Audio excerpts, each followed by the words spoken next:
El Imperio Romano, sí, es en el que los hombres piensan al menos una vez al día. Sí, es el que conquistó casi toda Europa, el Mediterráneo y más allá. Sí, es el que cambió la historia para siempre. Sí, es el que le debemos nuestra cultura y sí, ese forjado en sangre y hierro. Pero para saber cómo llegó a todo eso, te lo voy a explicar en Minecraft, comenzando por sus orígenes. La leyenda dice que en el siglo 8 a.C., dos gemelos, descendientes de Eneas e hijos de Marte, el dios de la guerra, fueron tirados al río pero sobrevivieron siendo criados por una loba. Estos niños eran Rómulo y Remo. Cuando crecieron, el primero asesinó al segundo y fundó la ciudad de Roma en el año 753 a.C., convirtiéndose así en su primer rey. Fue el primero de los 7 monarcas que tuvo la ciudad. No es fácil para los historiadores de hoy en día distinguir entre mito y realidad en estas fechas tempranas, pero lo que sí sabemos es que varias tribus etruscas, latinas y sabinas se fueron estableciendo en las 7 colinas al lado del río Tíber, juntándose y prosperando como ciudad gracias al emporio comercial surgido en la isla tiberina y la creación de la cloaca máxima entre los siglos 7 y 8 a.C., con los que se transformó el terreno para que dejase de ser una zona pantanosa y de lodazales, convirtiéndose así en un lugar en el que vivir y construir. La sociedad romana se dividía entre patricios, que eran los nobles y privilegiados, los plebeyos y los esclavos, que ni tenían derechos ni eran libres, aunque podían conseguir su libertad transformándose en libertos. Esta gran diferenciación social regirá de forma marcada la historia de Roma. En el año 509 a.C., los romanos expulsaron a su último rey, Tarquinio el Soberbio, e instauraron la República, dirigida por el Senado y con 2 cónsules elegidos cada año. Durante los siguientes años, los romanos guerrearon con la ciudad etrusca vecina de Velles. Al final la conquistaron en el 396 a.C. Y viendo todos los beneficios que les trajo este acto, Roma se dedicó siempre que pudo a expandirse para seguir manteniendo en funcionamiento el nuevo sistema expansionista por el cual la república no va a parar de crecer y enriquecerse, consiguiendo cada vez más recursos y población. Poco a poco van conquistando la península itálica al completo ya en el 270 a.C., tras derrotar a Pirro de Epiro.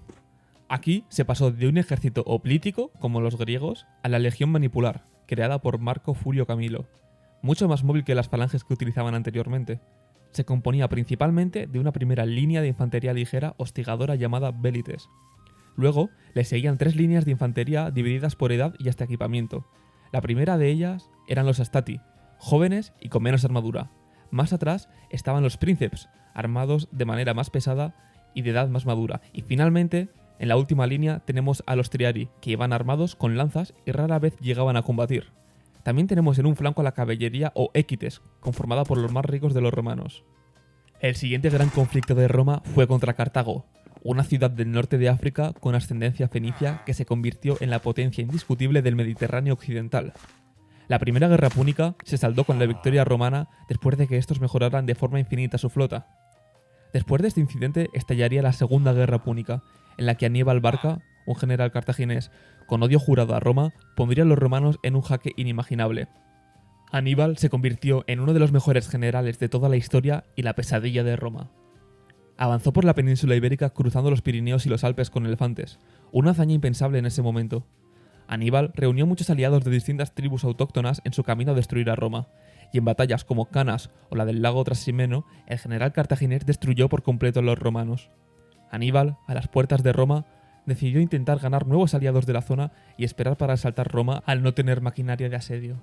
Fue un gran error, puesto que su jugada no le salió bien y mientras tanto, un joven Publio Cornelio Escipión, más adelante conocido como Escipión el Africano, fue consiguiendo muchas victorias militares frente a los cartagineses hasta que finalmente llegó a África y derrotó al propio Aníbal Barca en la batalla de Zama en el 202 a.C. Dato curioso es que a pesar de que los elefantes cartagineses eran una unidad súper destructiva, los romanos aprendieron a soltar cerdos en llamas gritando, lo que volvía locos a los elefantes y se volvían contra sus propios hombres, aplastándolos. Después de vencer a los cartagineses, la República Romana se fue expandiendo por todo el Mediterráneo, conquistando muchos territorios como gran parte de la península ibérica, Macedonia, Grecia, etc. Años más tarde, en el siglo I a.C., comenzó la época de las guerras civiles. La primera entre Sila y Cayo Mario, quien remodeló el ejército y creó la nueva legión de cohortes. Sila ganó, y esto provocó problemas como la rebelión de Sertorio, quien intentó crear su propia república romana en Hispania, pero le asesinaron en un banquete. Más adelante, 3 figuras destacaron en el mundo romano, configurando entre los 3 un triunvirato. Estos eran Pompeyo Magno, Julio César y Craso. Julio César, en primer momento, era el menos importante de los tres, pero lanzó una campaña hacia el norte en la cual conquistó las Galias tras derrotar a Vercingétorix en la batalla de Alesia en el 52 a.C. Salió de su campaña victorioso y con un ejército leal, curtido y experimentado. Craso, el hombre más rico de Roma, había muerto frente a los partos en el este, lo que rompió el triunvirato. Frente a los problemas del momento, César decidió cruzar el Rubicón y empezar la Segunda Guerra Civil Romana, en la cual se enfrentó a Pompeyo y le venció definitivamente en la batalla de Farsalia. Pompeyo huyó a Egipto, donde lo asesinaron y donde César conoció a Cleopatra, con quien tuvo un hijo. César se convirtió en dictador romano y llevó a cabo muchas reformas, lo que enfureció a muchas personas del Senado, quienes creyeron que César se estaba convirtiendo en un rey de los que antaño expulsaron sus antepasados, así que lo asesinaron apuñalándolo entre muchos el 15 de marzo del 44 a.C. Todo el mundo pensaba que el sucesor de César iba a ser su mano derecha, Marco Antonio, pero César había legado su patrimonio y nombrado sucesor a su sobrino nieto, un joven desconocido llamado Octaviano. Al principio, ambos conformaron un nuevo triunvirato junto a un hombre llamado Lépido, pero las tensiones aumentaron rápidamente y Octaviano le declaró la guerra a Marco Antonio, quien se había marchado a Egipto con Cleopatra. Fue una guerra corta en la que el ganador fue Octaviano. Tras esto, el Senado le nombró Cayo Augusto y fue nombrado princeps, lo que lo convirtió en el primer emperador de Roma en el año 27 a.C. El Senado perdió poder, pero la República seguía vigente, mientras Octaviano, ahora conocido como Augusto, era el emperador. Aun siendo el primero, probablemente Augusto fue el mayor y mejor emperador de Roma. Puso orden por todo el imperio y mejoró mucho las cosas y las condiciones de vida, sobre todo teniendo en cuenta de la época de guerras civiles de la que veníamos. Su sucesor y mano derecha, Agripa, murió, por lo que el siguiente emperador fue su hijastro Tiberio. A este le sucedió Calígula, un joven emperador con una fama terrible, aunque esto es provocado por la propaganda del Senado, con el que estaba enfrentado. Un ejemplo de ello es que los senadores lo tachan de loco por nombrar senador a su caballo. Por otra parte, Calígula probablemente lo hiciera como ademán de que incluso un caballo hace lo mismo que ellos o mejor, como falta de respeto. Su mandato se ensombreció y los pretorianos lo asesinaron. Este destino es el mismo que le aguardará a muchos de los emperadores. A Calígula lo sucedió Claudio, una persona que se pensaba que era tonto y un títere fácil de controlar, pero en realidad era muy inteligente y consiguió mejorar la situación del imperio. Su sucesor fue el famoso Nerón, otro personaje maltratado por la historia, pues no fue tan malo y terrible como se cuenta. Acabó suicidándose y entre el 68 y 69 después de Cristo hubo 4 emperadores diferentes. Al final, Vespasiano se convirtió en el emperador instaurando la dinastía Flavia. Vespasiano fue un buen emperador y durante el mandato de su sucesor e hijo, Tito, tuvo lugar la erupción del Vesubio.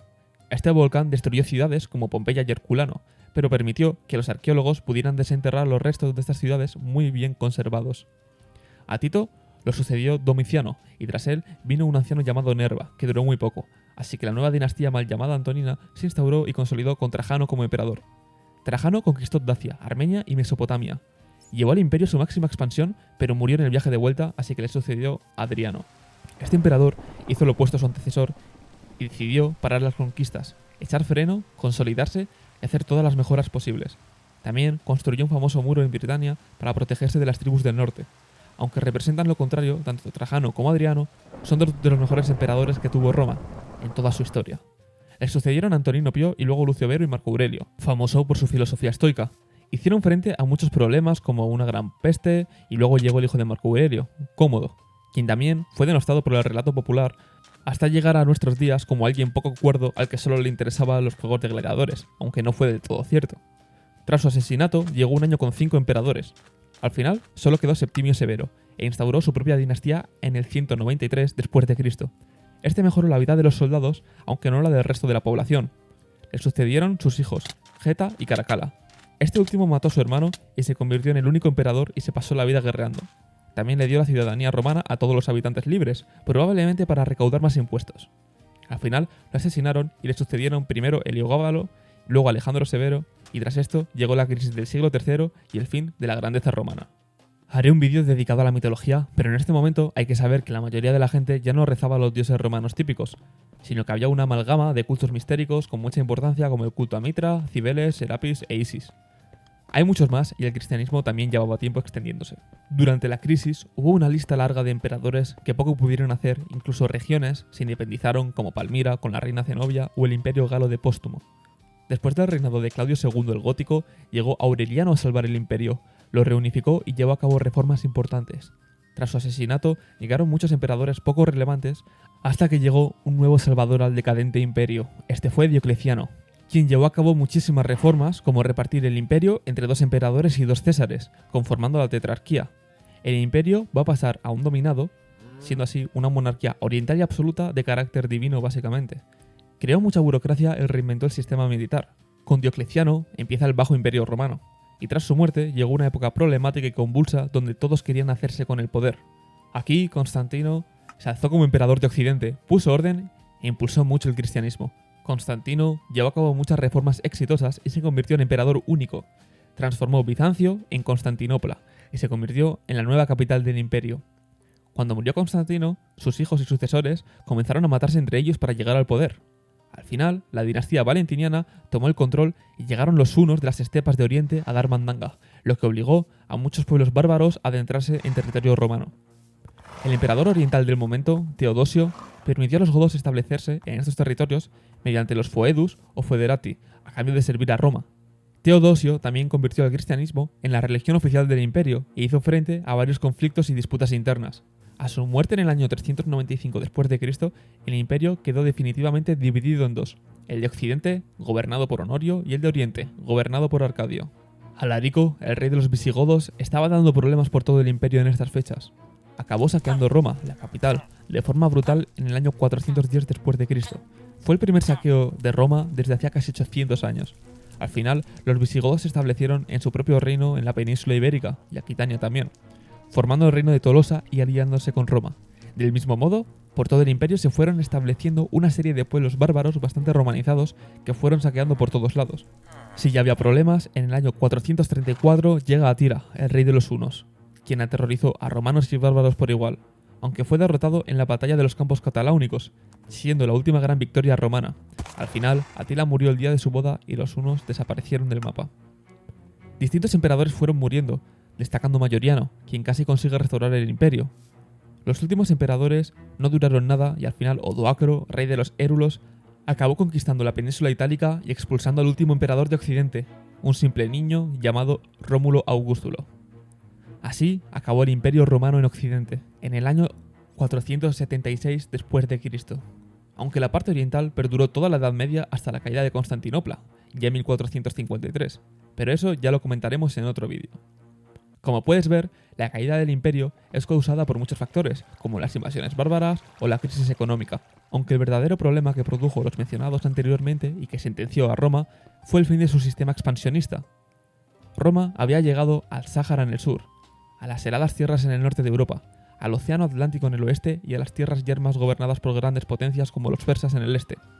El imperio romano llegó a sus límites naturales de expansión, porque seguir más allá no era viable y nada productivo.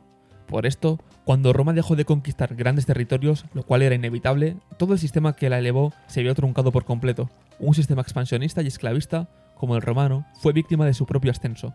El colapso era inevitable.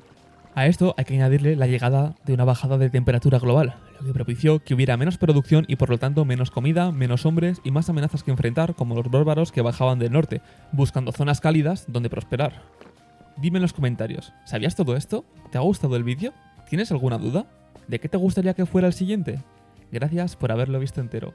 Yo soy Rob el Dictador y te obligo a suscribirte.